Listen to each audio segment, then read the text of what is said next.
가기사는 증시 각도기. 네, 안녕하세요. 전문투자 증시나 심판 안지원입니다. 네, 얼굴색이 아직까지 덜 돌아오고 있는 각도기 박산준입니다. 그래도 열심히 돌아오곤 있죠. 교만해지고 싶다. 네. 으쓱거리고 싶다. 아, 네. 조금씩은 돌아오는데 시간이 좀 걸리네요. 네.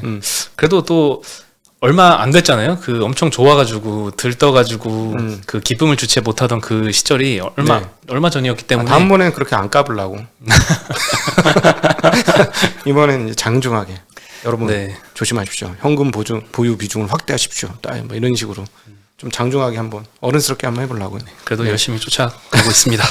오늘도 이제 한국 시장은 굉장히 좋았습니다. 0.6% 코스피가 올랐고요. 코스닥은 0.5% 상승했습니다. 완전히 디커플링이에요.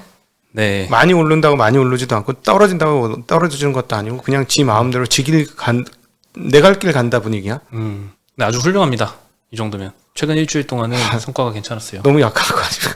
아니 0.6% 저 나라는 1.8%씩 올랐어. 아 미국이요? 당원은 1.8% 올랐는 0.6% 오른 거 같고 빠질 때 우리가 안 빠졌기 때문에 최근에는 참 약해졌구나. 이렇게 약해졌나? 흑삼정탄 먹고 힘 좀 내야 되겠습니다. 오늘은 근데 아시아 증시도 한국보다는 좋았습니다. 일본이 한 1.9%, 홍콩이 한 2%. 그러니까 홍콩은 진짜 많이 빠졌기 때문에. 그러니까 우리는 지금 우리 길을 가고 있는 거야. 우리가 독자 노선이고 다른 나라는 지금 미국과 뭐 이슈에 따라서 왔다리 갔다리 막 하고 있어. 네, 오늘은 뭐 수급도 큰 의미는 없었는데 코스피에서는 개인이 1,400억 정도 매도했는데 코스닥에서는 600억 매수를 했습니다. 외국인이 코스피에서는 2,000억 매수를 했는데 거의 뭐 삼성전자, 하이닉스를 많이 샀고요. 네. 코스닥에서는 870억 외국인이 매도했습니다. 기관은 코스피에서 800억 매도, 코스닥에서 360억 매수를 했고요. 은행 업종이 제일 많이 올랐는데 카카오뱅크가 2.7% 오르면서 영향을 많이 끼쳤고요. 시중은행들도 우리은행 우리금융 1.5%, 하나랑 신한은 1%대, KB는 0.7% 정도 상승을 했고요. 건설주들이 오늘 많이 올랐습니다. 뭐 특별한 호재가 있었던 건 아닌데 그동안 좀 많이 빠졌던 것도 있고 최근에 오르는 업종들이 좀 이런 좀 무거운 섹터들, 싼 무거운 주식들이 드디어 움직이기 시작하죠. 그런 주식도 요즘에 좀 오르고 있죠. 현대건설이 오늘 4.7%나 올랐고요. 대우건설이 3.7% 상승했고 다른 이제 건설주들도 뭐 1, 2%대 상승세를 보였습니다. 그럼에도 불구하고 떨어진 거 반밖에 회복 못했죠. 네, 그렇죠. 아직 갈 길이 멀고요. 음식료 섹터도 최근에 재미가 없었어요. 오랫동안 뭐 가격 인상을 뭐 상반기부터 했었는데 그래도 계속 빠지다가 이제는 조금 반등을 시작하는 것 같습니다. 시장질이 달라졌어. 네. 싼 주식들 많이 쳐다보고 있는 것 같아요. 우리의 시장이 온 거야. 싼 놈들한테도 기회가 오는 거지. 그렇죠. 싼 놈 줍줍한 우리들도 기회가 한번 오고 있어. 네. 오늘 제일제당이 3%대 상승했고요. 롯데제과도 3%, 롯데칠성 2%대, 농심 오리온도 2% 상승해서 마감을 했습니다. 네. 그리고 리오프닝주들 계속 강합니다. 오늘 운수창고가 1.6% 올랐는데요. 해운주들, 흥하해운이 5%, HMM 2.6% 올랐고요. 한진칼 3%, 진에어 2.3%, 티웨이 1.8%, 아시아나 1.8%, 제주항공 1.5%, 항공주들도 계속 상승을 이어가고 있습니다.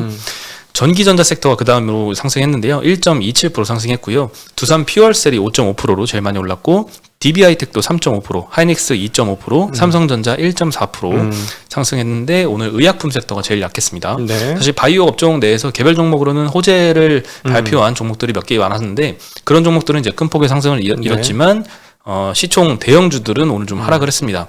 진원생명과학 5% 하락, SK바이오사이언스 5% 하락, 삼성바이오로직스 2.6% 하락, 신풍제약 2.5% 하락, 셀트리온 1.4% 하락. 그냥 철저히 많이 오른 거는 버리고 안 오른 쪽으로 지금 대자금 이동이 시작되고 있는 거죠. 네, 그러면서 경기 민감주들 조금씩 올라가고 있고 바이오 섹터에서는 이제 오미크론 영향력이 거의 이제 뭐 시장에서 이제 묻히다시피 하는 것 같아요. 네. 어제 미국 시장에서도 이제 항공주들이 급등을 했잖아요. 10%씩 그렇죠. 상승했는데 오늘도 이제 백신주들, 뭐 CMO 업체, 치료제 업체 뭐 조금 떨어지고요.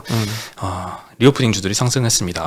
근데 어쨌든 리오픈보다 우리는 싼 주식들 쪽으로 더 흐름이 오니까 이게 큰 흐름 변화인지 확인하셔야 될 것 같고, 그다음에 이제 신용 이제 22조까지 떨어졌죠. 네. 이제 다시 조금 올라올 것 같아요. 또 다시. 그러니까 더 떨어졌으면 좋았을 건데 잘 안 떨어지네. 그럼 지난번에 25조에 문제가 생겼으니까 이번에도 25조를 향해서 가지 않을까 하는 정도는 상정해 볼 수 있을 것 같아요. 네. 네, 오늘 코스닥 업종에서는 디지털 콘텐츠가 제일 많이 빠졌습니다. 네, 역시나 2% 하락했고요. 위메이드 맥스가 12.4% 하락, 위메이드는 3.4% 하락했고요.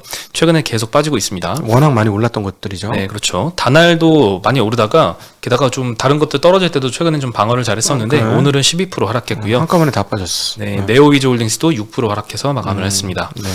네, 오늘 외국인 수급은 거의 전기전자로 다 들어왔습니다. 3,400억 매수했는데 삼성전자에 2,800억, 하이닉스에 1,000억 매수가 들어왔고요. 네. 오늘 사실 주가는 오를 거라고 다 생각을 했을 것 같아요. 어제 저녁에 중국이 지준율을 인하를 했죠. 네, 거기다 오늘 재대출 금리까지 0.25%포인트 추가로 인하를 했습니다. 네. 이건 작년 7월 이후 처음이고요. 재대출이라는 거는 인민은행이 시중은행한테 주는 이제 대출인데 신용대출입니다. 특정 대상에게만 대출을 하도록 지정을 하는 거고요. 인민은행은 이번엔 농업이랑 중소기업을 지원하는 재대출 금리를 0.25%포인트씩 인하를 했고요. 이로써 3개월은 1.7%, 6개월은 1.9%, 1년물은 이제 2%로 조정이 됐습니다. 굉장히 금리가 낮은 것 같아요. 중국 금리 치곤. 전날 내린 지준율로 인한 영향은 시중에 222조 정도의 유동성이 풀릴 것으로 보입니다. 한화 금액으로. 엄청난 양이에요. 예, 그렇죠. 5개월 만에 올해 두 번째 금리 인하이고요. 뭐 4분기 중국 GDP가 최악의 경우는 3%까지 떨어질 수 있을 것이다. 뭐 이런 우려가 좀 나오고 있는데 네. 경기 부양 위해서 금리를 내린 것으로 보이고요. 다만 이제 중국에서 사실상 기준금리 역할을 하는 게 대출 우대금리라고 불리는 LPR이잖아요. 중국에서 이제 애널리스트의 얘기를 들어보니까 그거까지는 그건 안 건드릴 인하하기는 거예요. 힘들다. 예. 예. 안 건드릴 거예요. 네, 그건 동결할 것이다. 이런 언급을 했습니다. 오늘 그 상해 시장이 좀 오를 거라 생각했는데 그렇게 오르지 못하고 있습니다. 상하이가 0.16% 지금 상승이고 대신에 그동안 죽사발 났던 홍콩 많이 올랐다. 네. 항생 50은 2.4%. 장외에서 1.5% 올랐는데 더 많이 올른 거고요. 네. HSCEI 주식은 2.4%. 한풀이하네 얘들. 네, 많이 빠졌었어요. 네. 그리고 뭐 오미크론 영향은 계속 완화가 되고 있는데 그 백악관의 의료 전문관 앤서니 파우치 박사가 진술하기엔 그래도 조금 이르지만 아직까지는 심각한 정도가 아니다 이런 언급을 했고요. 제발 비나이다. 네, 남아공의 의학연구위원회 책임자도 최근 2주간의 상황을 평가를 해봤는데 이 결과를 봐도 의료 개입이 필요한 사람은 매우 일부다라고 언급을 했습니다. 네. 의사 만나지 않아도 된다는 얘기 수준이네. 그렇죠. 뭐 감기 정도라고 봐도 되지 않을까 싶은데. 그럼 진짜 선물이네. 크리스마스 선물. 네, 일단 만약에 맞다면. 이제 한 1, 2주 정도가 이제 거의 도래를 하고 있기 때문에 이제 이런 결과들이 조금씩 나오게 될 건데 아직까지는 굉장히 희망적인 결과가 나오고 있습니다. 네. 이전 변이들 대비해서는 중증 환자도 그렇게 많지 않은 상황인 것 같고요. 어제 미국 시장에서 카니발, 아메리칸 항공, 델타 항공이 8에서 10%씩 급등을 하면서 오늘 여행주들은 좀 많이 올랐습니다. 국내에서도 하나투어가 6.5%, 모두투어 2.4% 올랐고요. 네. 항공주들은 아까 말씀드렸다시피 1%에서 3%대씩 전부 다 반등을 했습니다. 그리고 오늘 IT 섹터가 굉장히 강했습니다. 반도체랑 핸드셋이 추가로 상승을 했는데요. 네. CLSA 여기가 지난 8월 달에 이 반도체에 대해서 매도 리포트를 내면서 그 뒤에 뭐 모건 스탠리 윈터 이즈 커밍 나오고 이제 계속 이렇게 시작이 됐었는데 지난 8월에 삼성전자 목표가를 11만 원에서 8만 6천 원으로 급 하향을 시켰습니다. 네. 그 이후에 4개월 만에 다시 11만 원으로 목표가를 최근에 상향을 시켰는데요. 메모리 가격 침체 우려가 가격에 완전히 반영이 되었고 회복의 초기 신호와 함께 주가 모멘텀이 기대된다라고 언급을 하면서 삼성, 하이닉스 둘 다 목표가를 상향을 했고요. 어떤 초기 신호냐? 이 D램 현물 가격이 안정되고 칩 쇼티지가 완화되고 PC 및 서버 OEM이 재고를 보충하고 공급업체들의 신중한 설비 투자 이런 요인들로 인해서 내년 1분기에는 이 D램 현물가가 바닥을 치고 올라갈 것이다. 이런 언급을 해주면서 오늘 삼성전자가 1.4% 상승했고 하이닉스도 2.5% 상승했습니다. CLSA 뭐 웃기는 거지. 웃기는 거예요. 우리 각도에서는 웃기지 마라 했죠. 네. 7만 원 초반에서 웃기지 마라. 지금 팔면 안 된다. 네. 예. 누가 좀 소문 좀 내줬으면 좋겠다. 입이 근질근질하네. 이번에 좀 인정받고 타이밍은 좀 싶어. 정확했던 것 같아요. 이게 항상 이게 지옥문 열린 것처럼 했을 때가 기회인 거죠. 항상. 그렇죠. 다시 한번 우리 투자자분들은 그거 다시 한번 기억해요. 지옥문 열렸을 때가 기회고 천국문 열렸을 때가 지옥이에요. 항상 기억하세요. 항상. 네. 항상 확률적으로 너무 잘 맞아. 네. 그리고 핸드셋 업종 말씀드리면요. 네. 3분기 기준으로 삼성전자의 스마트폰 점유율이 85%까지 올라왔다고 하는데요. 이거는, 한국에서? 예, 사상 최고 기록입니다. 국내에서. LG전자의 빈자리를 차지한 덕분이 일단 1차 요인이고요. LG전자가 올해 2분기에는 시장 점유율이 한 11% 차지했거든요. 요거를 이제 거의 다 삼성이 가져간 것 같아요. 게다가 이 폴더블 폰이 8월 말에 출시를 했거든요. 네. 그게 굉장히 잘 팔렸죠. 두 가지 효과가 겹쳤는데요.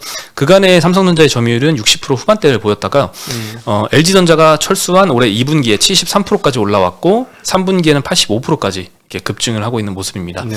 애플은 작년 3분기에는 13% 했는데 올해 2분기에 17%로 증가했다가 3분기에는 12%로 다시 하락을 했거든요. 올해는 이제 아이폰 13이 이제 10월에 출시한 영향 때문에 3분기에는 이 데이터가 반영이 안 돼 있는 영향입니다. 네. 그리고 3분기에 제일 많이 팔린 스마트폰 갤럭시 플립 3였습니다. 네. 그다음이 놀라운 뉴스네. 네, 그 다음으로 많이 팔린 게 S21 모델이거든요. 근데 뭐 S21 모델은 상반기에 출시를 했으니까 당연히 3분기에는 이제 하반기에 신 모델 출시한 게 더 많이 팔리겠죠. 네, 그 다음이 A32라는 보급형 모델이고, 그 다음이 폴드 3, 그 다음이 S21 울트라였습니다. 폴드 생각보다 많이 팔렸네. 폴드요? 네, 폴드 생각보다 그거 꽤 무겁던데. 하긴 나이 드신 분들은 참 좋을 것 같아. 글씨 크게 보니까. 이해가 안 되시죠? 저도 재작년까지는 이해가 안 됐어요. 이해가 안 됐는데, 글자가 큰 걸 이래서 보시는구나. 저는 막 사실 어렸을 때, 그 책이 그 12포인트, 13포인트, 12.5포인트로 막 인쇄된 거 보면 이런 그지 같은 경우를 봤나, 두껍게 만들려고 이랬거든. 분량 채우려고. 뭐. 분량 채우려고 이걸 참. 근데 이유가 있긴 하더라. 참. 나이를 먹어가면서 세상을 좀 더 이해하게 되는 것 같아요. 네. 그리고 이제 반도체 쇼티지로 인한 가격 인상 이슈도 좀 겹친 것 같은데요. 삼성 스마트폰이 이제 내년도에는 전작 대비 한 100불 정도 가격이 인상될 거라고 합니다. 그리고 TV 등의 가전제품은 이미 30% 가까이 인상이 됐다고 하고요.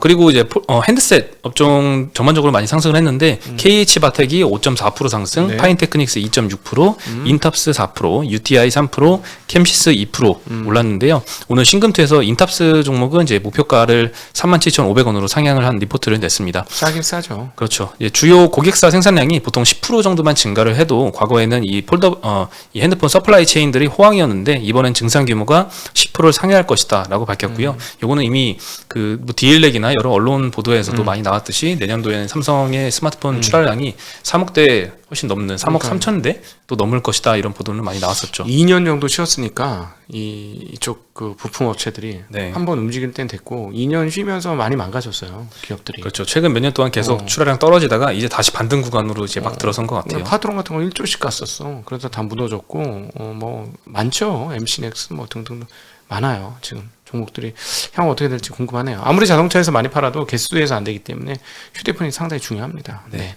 그리고 이제 그동안 강했던 게임주 2차 런지 그리고 엔터 컨텐츠 오늘 좀 희비가 갈렸는데요. 게임주 2차 런지는 조금 약했지만 엔터 컨텐츠는 좀 반등을 했습니다. 네. 2차 런지는 뭐 최근 테슬라가 대주주 매도 소식에 조금 약세를 보이고 있잖아요. 네. 그래서 국내 2차 런지주들도 조금 약세를 보이고 있는 것 같고 게다가 이제 가상화폐 가격이 계속 떨어지면서 어제도 엄청나게 많이 하락을 했었죠.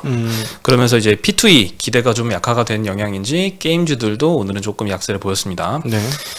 엔터주들은 이제 주요 아티스트들의 월드 투어가 재개되고 이 기대감 때문에 목표가 상향 리포트가 좀 나오고 있고요. NH증권에서 JYP에 대해서 목표가를 46,000원에서 59,000원으로 상향을 시켰습니다. 하이브는 또 아티스트들의 IP를 활용을 해서 여러 가지 사업을 확대하고 있는데요. 테마파크, 식음료, 그리고 화장품 등으로 사업 영역을 계속 확대하고 있습니다. 오늘 게임주들은 이제 위메이드가 3%대 하락, 크래프톤이 1.6% 하락, 게임빌 0.4% 하락, 펄어비스 0.7% 하락. 그동안 많이 빠졌는데 오늘도 이제 반등은 하지 못하고 있는 모습이고 2차 런지는 SKC가 2% 하락, SKI 테크놀로지 1.2% 하락, 솔루스 첨단 소재 1% 하락, 에코프로 3% 하락, 동아기업 1.5% 하락. 오늘도 뭐 그동안 많이 빠졌는데 소폭 하락을 이어갔습니다. 오늘 YG가 3.5% 상승, JYP 3.2% 상승, SM 2.5% 상승, 하이브 1.3% 상승. 엔터주들이 전반적으로 반등을 했고요. J 콘텐트리가 7.5% 상승, 버키 스튜디오 5.3%, 스튜디오 드래곤 1.7%.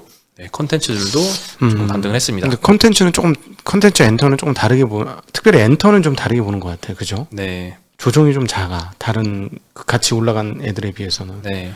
확실히 그 내용을 좀 이제 멀티플 좀 높게 줘야 되는 영역일 것 같아요. 그렇죠. 계속 이미 높게 받고 있긴 한데 계속 제가 생각이 드는 건 메타버스고 뭐고 했을 때 가장 중요한 건 뭐냐면 콘텐츠 이슈어다라고. 그러니까 콘텐츠를 만들어낼 수 있는 주체. 네. 이 사람들이 가장 중요한 사람들 중에 하나다. 그래서 그 중에 최고는 연예인일 것이다 라고 보면 그 연예인들 중에서도 음악하는 연예인하고 영화하는 연예인들 중에 그런 사람들은 굉장히 큰 현금 흐름을 창출하는 현금 기계가 되는 거죠. 네. 그러니까 거기에 대한 건 상당히 높게 멀티플을 높게 평가해 주는 게 맞을 것 같아. 예, 충분히 그럴 것 같아요. 예. 영화하고 달라요. 그렇죠? 영화 자체하고 틀린 거고, 네. 예, 연예인이라는 거는. 그러니까 또 게임도 영화하고 비슷한 개념이 있는 거잖아요. 물론 이제 그 기간이 훨씬 더 긴 기간에 걸쳐서 영향을 미치는 거긴 하지만, 네, 예, 그렇습니다. 그리고 오늘 KG 모빌리언스가 급등을 했는데요. 사실 메타버스가 최근에 조금 인기가 좀 주춤하잖아요. 네. 근데 이제 막차를 타려는 건지 오늘 조직 개편을 통해서 메타버스 사업 모델로 이제 변화를 하는 뭐 그런 움직임 때문에 오늘 19%는 상승을 했습니다. 전일 최고 업무 책임자라고 불리는 COO에 네이버랑 이베이 코리아를 거친 이커머스 전문가 이재학 전무를 신규 선임했다고 밝혔는데요. 네. 메타버스 세계에서 결제사가 갖춰야 할 사업 모델을 만들어서 시장 트렌드에 대응하기 위함이라고 알려졌습니다. 신임 CEO도 취임사에서 KG 모빌리언스가 그동안 안정적으로 사업을 해왔지만 트렌드에 앞서진 못했다라고 언급을 했거든요. 전자결제 시장을 넘어서 가상세계에서 플랫폼 회사로 변화해야 된다라고 언급을 했는데 사실 이때까지 이 주주들이 생각을 했던 것과 좀 일치하는 것 같아요. 경쟁사인 다날과 갤럭시와 머니투리는 이미 NFT 테마 때문에 훨씬 더 이익이 적은데도 불구하고 시총이 훨씬 더 높아졌거든요. 네. 그래서 이제 모빌리언스도 이제 그런 길을 가려고 하는 건지 지금 오늘 좀 새로운 이제 시도를 하고 있는 것 같습니다. 물론 뭐 최근에 좀 메타버스 인기가 좀 조금은 이제 꺾인 상황이라서 이게 일시적 요인으로 좀 반응을 하고 도로 주행 떨어질 수도 있겠지만 또 장기적으로는 또 새로운 결과를 계속 발표를 해주면 또 나아질 수도 있겠죠. 네. 네.